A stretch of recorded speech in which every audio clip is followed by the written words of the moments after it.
Good afternoon. Hopefully, your Thursday morning went well. And here's a way to make it even more well.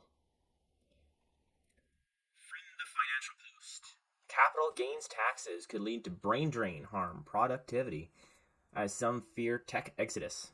So, that's the title for the fun we are going to have for the next 10 to 15 minutes of reading.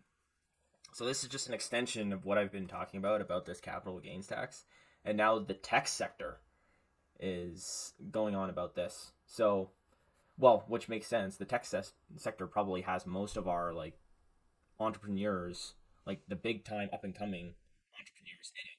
So, let's get into this.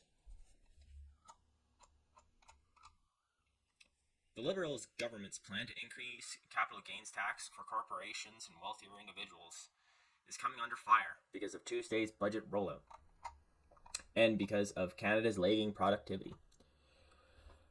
Finance Minister Chrystia Freeland laid out plans for the inclusion rate on capital gains, which we all know is the 250,000 for individuals, and and everything for corporations. And continuing, John Ruffalo, who managed Mavericks Private Equity, said the job and wealth creators in this country are all scale ups, which would hopefully far exceed the caps. So, that, I believe, what he's saying is so all of the companies that are starting is they're starting from nothing and then scaling up and up and up and up. So, what I understand when reading this, that means like their capital gains will just keep on increasing. So he's stating down here when he says it'll result in a decrease of capital availability in Canada to invest in funds and innovators. So when those innovators get their capital gains back for and their income, a lot of times these businesses will reinvest into themselves. So, say they're a tech startup, they'd use their income or whatever extra after taxes, after everything, to reinvest in themselves, buy like a bunch more computers, maybe a couple more servers or newer servers so they can be self sufficient and maybe go from maybe buy some like company phones rather than having their people use like their own phones for business. Yeah, like that sort of stuff, right? So what he's saying here is like they won't be able to do that. They won't be able to buy like they won't be able to buy their own servers, so they'll have to use Amazon servers. They won't be able to buy their own company phones, so the workers will have to use their own phones. They won't be able to employ cleaners, so the employees will have to waste their time cleaning up. I don't think it'll get that bad, but you know what I'm saying. He continues. The very folks who drive productivity and innovation will leave the country and head to the US to build their businesses there. And that's been happening since like the dawn of time. I remember a story of like I think it was like our first prime minister or something else. He used to like create stories and like create rumors about the United States of just how terrible it is down in the States, just so entrepreneurs and like Canadians wouldn't move to the States. But I mean, I'm pretty sure this has been happening since the dawn of Canada, right?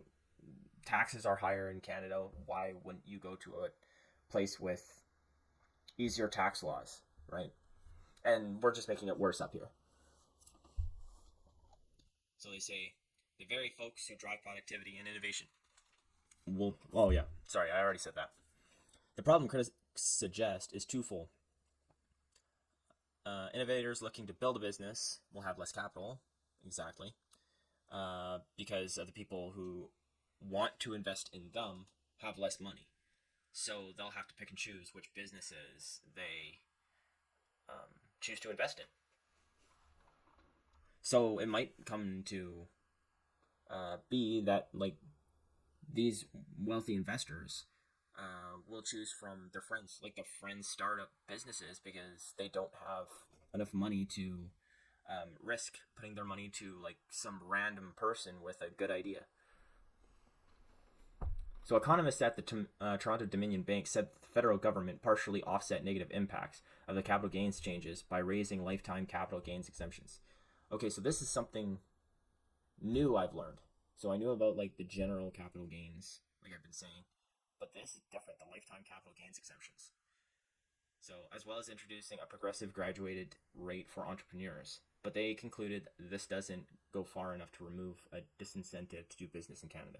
So, I looked a little bit into this, and yes, in the budget there is certain help for entrepreneurs.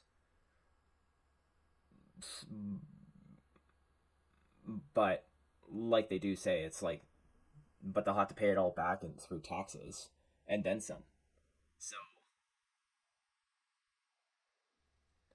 I don't know. I'll have to see what more stuff might come out about this, but for right now, it seems to still be off center. Sure, they're doing something for entrepreneurs to start up, but once that ends, they're hooped. He says a higher tax on divestment could very well be the straw that breaks the camel's back and pushes people to a more global business environment. Down, they continue on, and down here I think says it the best is I believe Adam Fleski. So Adam Fleski said brain drain will reemerge. Entrepreneurs are not looking to sacrifice everything to make $250. Their dreams are much more ambitious than that. And that's completely true. Like, if you're looking to start up a business, you don't just want to cap it at a certain amount of money. You want to make it explode. You want it to be like the next Amazon or the next Google or the next Enbridge. But because of this 250,000 limit on with the capital gains, after you're past that, it'll be extremely hard to reinvest into your company. And he says, why not just start in more favorable jurisdiction from the get go? And you could say, well, even the United States is getting like having more taxes. Like these are entrepreneurs. They'll go to Singapore. They'll go anywhere. With the internet, the world's your oyster, pretty much. Well, yeah, the internet and the entrepreneurial spirit, the world's your oyster. He said a typical entrepreneur would face a 33% tax increase once they reached 250,000 cap as a result of the budget's increase in capital gains inclusion rate. He based his estimate on a tax bill of $33 per $100 of gains for someone in a 50% tax bracket. I'm glad I'm not there. I'm in a my tax bracket is high enough, thank you. But dang, I couldn't imagine that. And then at the end of the year, you have to pay more taxes. Ugh. Compared to the $25 they would have paid when the inclusion rate was set at half rather than 2/3 of the capital gains. So there's a little bit more down here. It's more quotes and stuff like that. There's a little bit about productivity that I wanted to catch on just because I've been talking through my other videos a lot about productivity, and now we kind of got numbers from a TD report. They said Canada's productivity has been abysmal. Our growth has only been 0.3% since 2019, and the US has had 1.5% growth. So that just shows how much our government does not care about investing in Canadian businesses and Canadian productivity.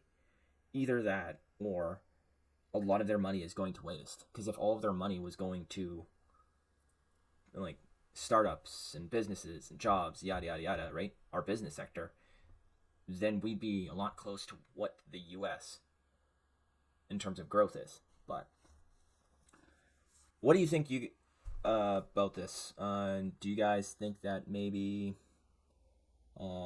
this you don't really care, like that these entrepreneurs and these rich people have enough money they can give it back to the rest of us, or do you agree with like what Trudeau's saying of how the rich 0.1% should give just a little bit more back to everybody else.